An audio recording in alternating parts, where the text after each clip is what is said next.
Show. Turn up your mind. Do you have a concern that Democrats can't win if they're running against, say, normal Republicans, kind of like Chris Sununu or Mike DeWine, people like that? No, I do not have such a concern. In fact, look, Donald Trump, with his preening and his selection of truly awful candidates, didn't do his party any favors. But this victory belongs to Joe Biden. Yeah. It belongs to Joe Biden and the Democrats who got out there and fought for working people. The things we did were important and popular.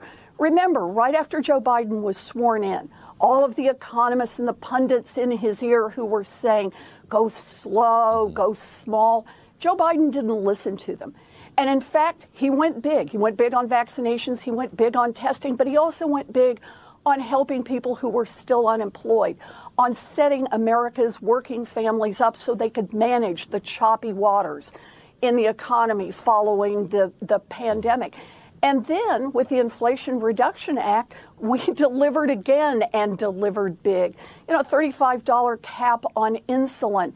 There'll be a cap of $2,000 on what seniors spend on prescription drugs. We're cutting the cost of utilities, cutting the cost of insurance payments, and forcing giant corporations that have been paying nothing to pay a 15% minimum corporate tax. Every one of those things is popular. The Republicans, every single one of them, voted against every provision I just described. Yep. The president's leadership put us in a position, every candidate, up and down the ballot, to talk about what Democrats fight for and what we deliver on. And by doing that, we were able to address the values and the economic security of people across this country. And it sure paid off. It paid off at historic levels. Yeah, it really did. And here's another thing. I mean, the list is so long that it's shocking to have to go through it on a Sunday morning without, a list in front of you. But she obviously was able to tell you a whole bunch of the things that we were able to do, but didn't even get to the modernizing of the infrastructure or the student debt relief or the climate action and the investment in the climate, right? And allowing, well, she did talk about allowing Medicare to negotiate lower drug prices and capping insulin for older Americans on Medicare.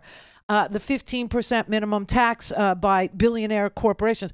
But remember, there was an anti-gouging piece of legislation that every Republican voted against that failed because there wasn't enough, will to pass an anti-gouging to stop the gouging, right? But here we're sitting in an economy with 3.7% unemployment. Wages are rising. And that's all because of the progressive policies that we saw enacted into law by the Democrats in the House and the Senate and the President of the United States of America. So I don't even know if I believe the polling on Joe Biden.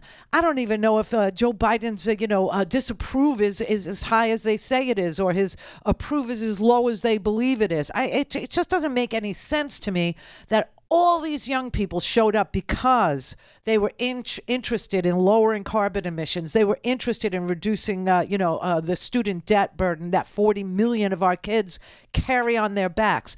I don't know if I could believe any of the propaganda or any of the polling that goes on in America, at this point. I really, honestly don't know what's real anymore. And that's disorienting, and that's upsetting, and that's what you wait to see an election result for. Now, I will tell you, I saw some amazing flips of House seats.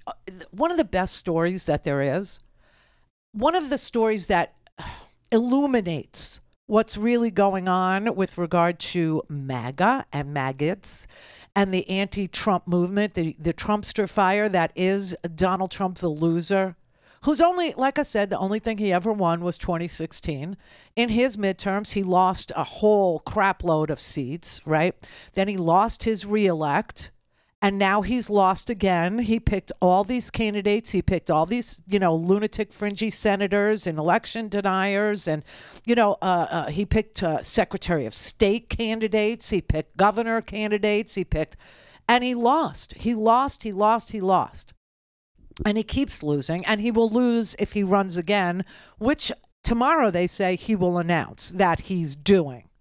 But the best example of what of the end of Trumpism, the best example is this one little district, believe it or not, in Washington state. Okay, there is a Republican district in the state of Washington, District 3, that has been a Republican-held House seat for more than a decade. Okay, for over 10 years, that seat's been occupied by a Republican.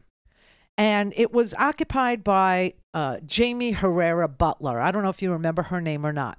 But Jamie Herrera Butler was a Republican House member.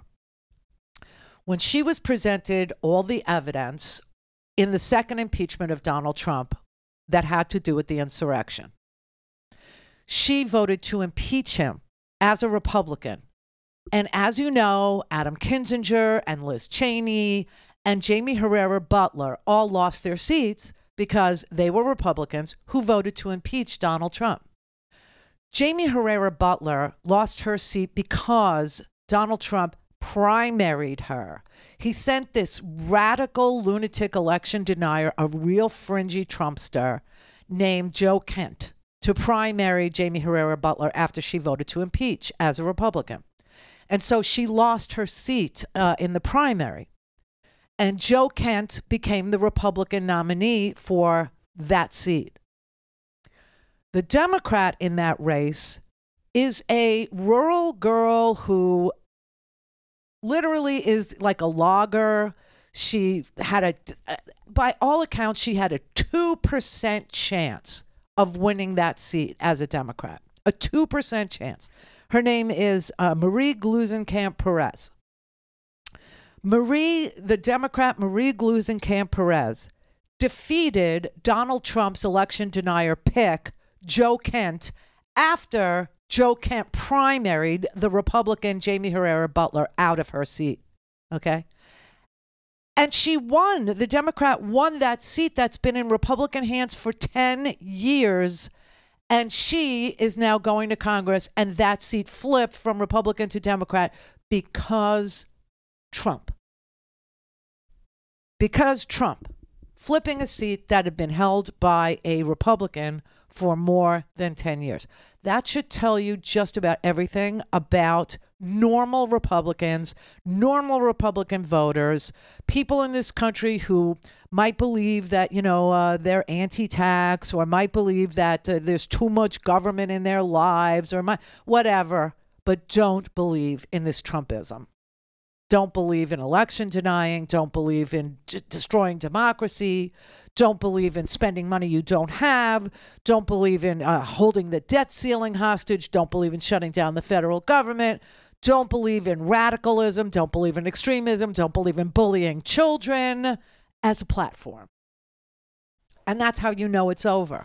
That's how you know that this is a mega Trumpster fire.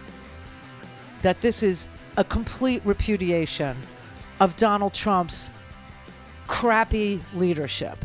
This is his third loss. He is the biggest loser. Now, I know his ego can't handle it. I know his mind can't handle it. I know he's going to have some sort of break with reality.